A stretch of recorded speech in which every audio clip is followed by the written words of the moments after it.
Assalamualaikum warahmatullahi wabarakatuh. Saya Nurul Fadila Matondang dari kelas BDP 3B NIM 2101052 dengan mata kuliah Pemasaran Komoditas Perkebunan, dosen pengampu Bapak Wal Madri SPMSI.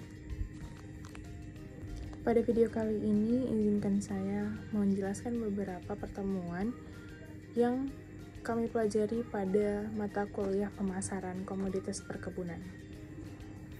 Menurut kamu, apa sih arti pemasaran itu? Berikut penjelasannya. Pengertian pemasaran. Dalam Kamus Besar Bahasa Indonesia, pemasaran ialah proses perbuatan memasarkan suatu barang dagangan untuk menyebarkan ke tengah-tengah masyarakat dengan mendapat dukungan pemerintah sepenuhnya. Dalam kata lain, pemasaran juga merupakan suatu kegiatan berupa pengenalan produk, pendistribusian produk yang dilakukan terhadap produsen agar produk atau jasa tersebut dapat diterima masyarakat. Dengan tujuan pemasaran yaitu mengenalkan produk kepada konsumen agar konsumen dapat memahami barang atau produk yang dihasilkan oleh produsen tersebut.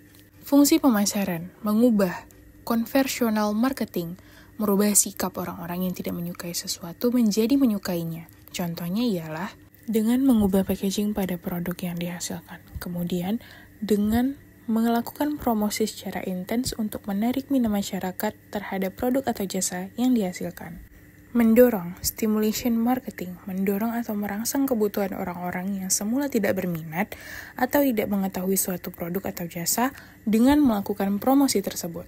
Kemudian mengembangkan atau developmental marketing, membuat suatu produk atau jasa baru untuk memenuhi kebutuhan yang belum terpenuhi, dengan memberikan inovasi pada produk atau jasa yang kita produksi. Yang keempat ada remarketing atau mengaktifkan lagi.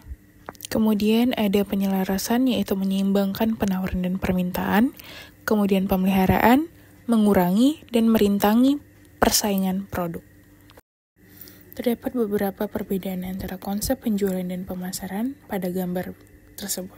Terdapat pula perbedaan pada konsep pemasaran, yakni konsep pemasaran lama dan konsep pemasaran sekarang. Pada konsep pemasaran lama, hanya berfokus pada selling dan telling, yaitu mengenalkan dan menjual produk saja.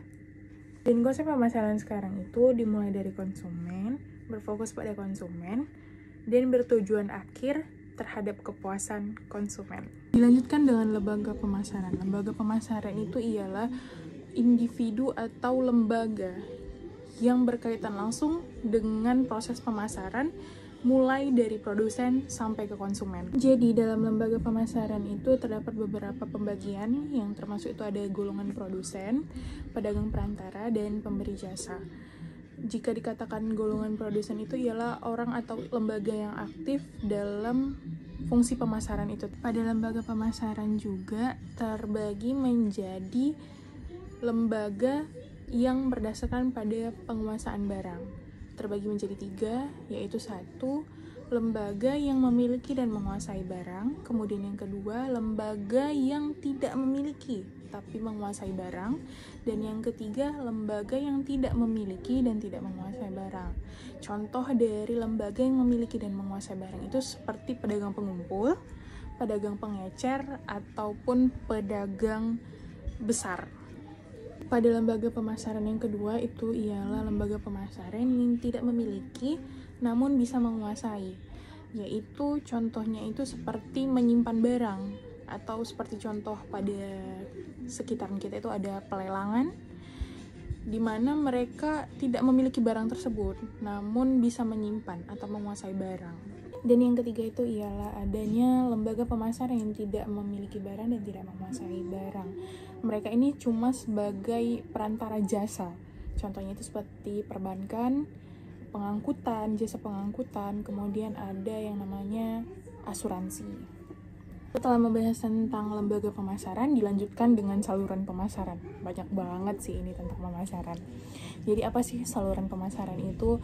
Saluran pemasaran itu seperti panjang pendeknya suatu kegiatan pemasaran yang dilakukan oleh produsen untuk memasarkan produk kepada konsumen.